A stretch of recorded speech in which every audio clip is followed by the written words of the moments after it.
Good evening, boys and girls. Yes, it's me, Santa Claus. I hope you're enjoying your milk and cookies. And by the way, talking about milk and cookies, don't forget to put out milk and cookies on Christmas Eve. The sugar gives me all the energy that I need for a long night. Now, I decided to read you a book that's one of my favorites. 'Twas the Night Before Christmas.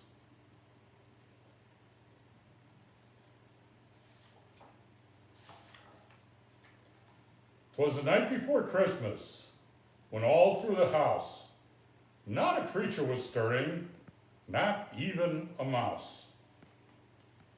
The stockings were hung by the chimney with care, in hopes that St. Nicholas soon would be there.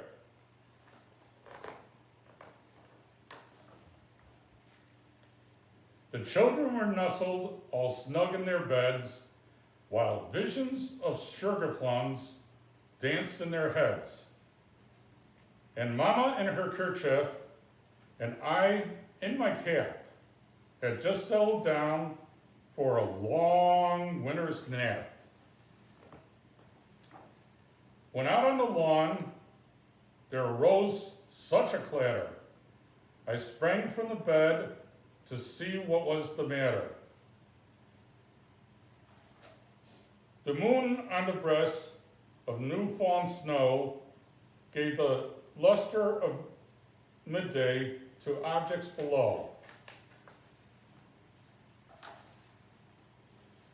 Away to the window, I flew like a flash, tore open the shutters, and threw up the slash. When what to my wondering eyes should appear but a miniature sleigh and 8 tiny reindeer, with a little old driver so lively and quick, I knew in a moment it must be Saint Nick.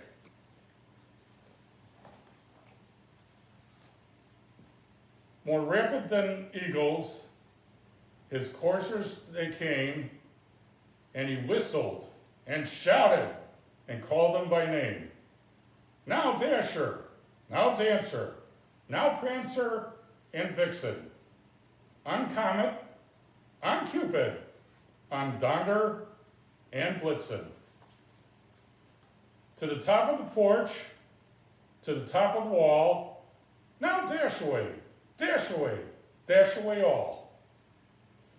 As drivelies that before the wild hurricanes fly, when they meet with an obstacle, mount to the sky.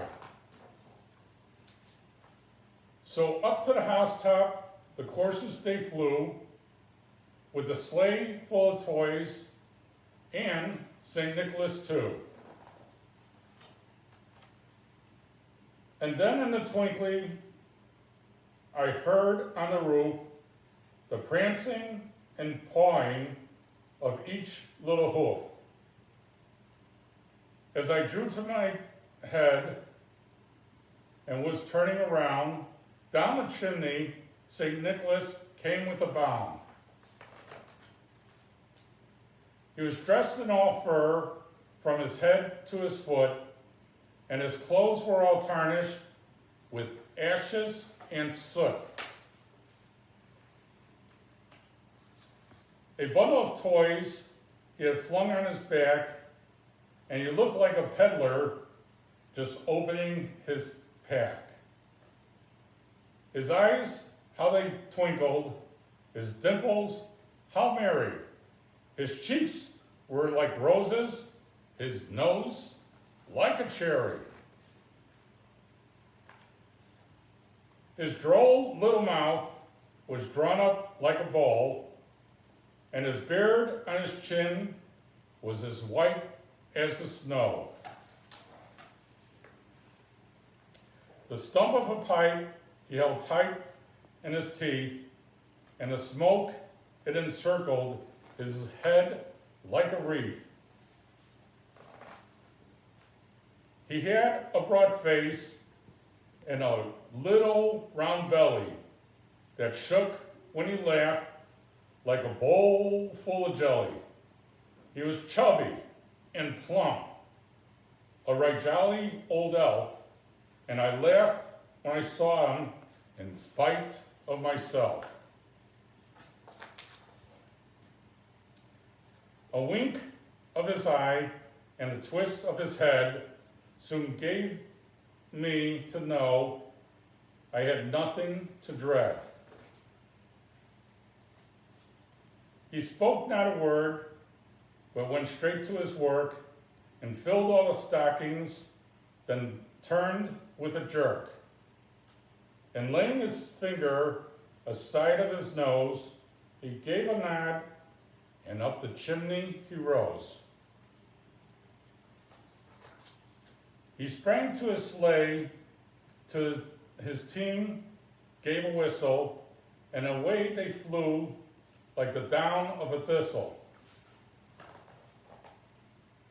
But I heard him exclaim, ere he drove out of sight, "Merry Christmas to all, and to all a good night."